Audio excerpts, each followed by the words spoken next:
یعنی آپ کو آج سے 20 سال پہلے اگر کوک کا ٹن جتنے میں ملتا تھا سعودی عربیہ میں، آج بھی آپ کو اتنے میں ملتا ہوا نظر آئے گا. وجہ کیا ہے کہ کہیں نہ کہیں چاہے فری مارکیٹ بھی کیوں نہ ہو نا، اسٹیٹ کو انٹروین کرنا پڑتا ہے کم از کم ان کوموڈیٹیز کے اندر جو روزمرہ کی اور ضروری کوموڈیٹی ہے. تو سب سے پہلے پرائم منسٹر یہ کام تو کرے پیرلل، لیکن ضروری ہے کہ پیرلل پرائم منسٹر ایک ایسا میکنزم بنائے جو آج تک ماضی میں کسی حکومت نے نہیں بنایا، کہ مہنگائی کیوں ہو جاتی ہے. امیر صاحب یہ میکینزم کیا بلدیاتی ہمارا جو سیٹ اپ ہے وہ نہیں ہے؟ لوکل گورنمنٹ یہی تو کام کرتے ہیں. دیکھیے وہ لوکل گورنمنٹس کہاں ہیں؟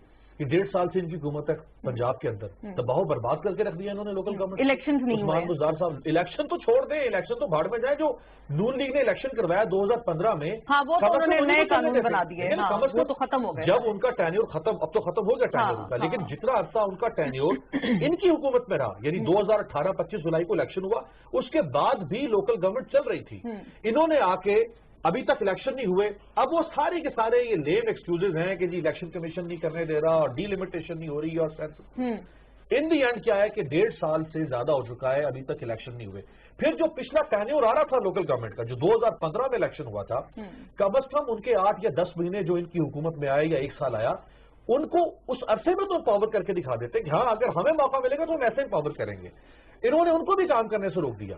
اور خیبر پختونخوا کے اندر بھی کوئی خاص جو ہے وہ ڈیولپمنٹ نہیں ہو سکی لوکل گورنمنٹ میں. تو وہ جو لوکل گورنمنٹ کا جو آپ سسٹم کہہ رہی ہے، دنیا میں تو اسی طرح سے ہے کہ یہ سارا کچھ ٹرکل ڈاؤن ہو کے لوکل گورنمنٹ تک پہنچ چکا ہوا ہے. انہی کی رسپانسبلٹی ہوتی ہے کہ وہ نافذ کروائیں. لیکن وہ جب سسٹم ایگزسٹ ہی نہیں کرتا، ان پلیس ہی نہیں ہے، تو پھر فیڈرل گورنمنٹ ہے اور آپ کے پاس پروونشل گورنمنٹس ہیں. اور آپ دیکھیں اس وقت بلوچستان میں آدھی حکومت ان کی، خیبر پختونخوا میں، پنجاب میں ان کی حکومت، اسلام آباد میں ان کی حکومت، صرف ایک سندھ میں حکومت نہیں اور آدھی ملک. تو 1.5 حکومت ان کے پاس تھی، باقی سارا ملک تو انہی کے پاس ہے نا. تو اگر ان جگہوں پہ مہنگائی ہے، اب جو رپورٹ آ چکی ہے آٹے کے بارے میں، رپورٹ کہہ رہی ہے کہ یہ مصنوعی بحران پیدا کیا گیا. اور پرائم منسٹر نے کہا کہ میں چین تک نہیں، ویسے وہ شہباز شریف کہتے تھے نا میں چین تک سے نہیں بیٹھوں گا جب تک زرداری صاحب کو لٹکاؤں گا نہیں. یہ کہتے ہیں میں چین سے نہیں بیٹھوں گا جب تک میں اس مافیا کو پکڑوں گا نہیں.